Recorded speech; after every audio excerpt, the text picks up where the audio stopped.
सांगली लोकसभा निवडणुकीसाठी किरकोळ वादावादी वगळता मंगळवारी सरासरी 58% मतदान शांततेत पार पडले। 120 केंद्रावर रात्री 7 नंतर ही मतदान सुरूच होतं। जिल्ह्यात उष्णतेचा पारा तापल्याने त्याचा मतदानावर परिणाम झाला असून मतदानाचा टक्का घसरलाय।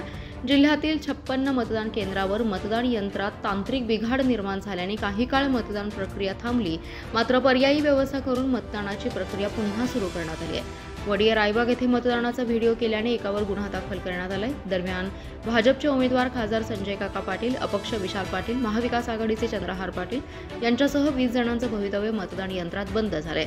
मतमोजणी 4 जूनला होणार आहे। लोकसभा निवडणुकीसाठी जिल्ह्यातील 1830 मतदान केंद्रावर सकाळी 7 वाजता मतदानाला सुरुवात झाली। सकाळपासूनच मतदारांचा उत्साह दिसून येत होता। सकाळी 9 वाजेपर्यंत मतदान केंद्रावर मतदारांच्या रांगा लागल्या होत्या। नवमतदारांसह महिला पुरुषांनी बहुतांशी मतदान केंद्रावर गर्दी केली होती।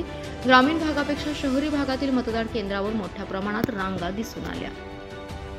सांगली लोकसभा मतदारसंघ त्याच्यामध्ये सार्वत्रिक निवडणुकीमध्ये 7 मे रोजी मतदान अतिशय शांततेपूर्ण वातावरणामध्ये पार पडलेली आहे। आता 6 PM फिगर्स असा आहे की जवळपास 58% 58% वोटिंग झालेली आहे। 6 वाजताला देखील अनेक ठिकाणी अजूनही काही क्यूज उभे आहे। सो देअरफोर जोपर्यंत सगळी लोकांची मतदान जे 6 वाजताच्या आतमध्ये जेवढी लोक आलेली आहेत, जोपर्यंत त्यांची मतदान आपण करत नाही तोपर्यंत मतदान थांबणार नाही आहे। सो देअरफोर अजूनही 6 PM नंतर वोटिंग सुरू आहे। तर एकंदरीत 6 PM फिगर्स आहे 58। सो देअरफोर आम्ही अजून अपेक्षा करतो की अजून मतदान वाढण्याची शक्यता आहे।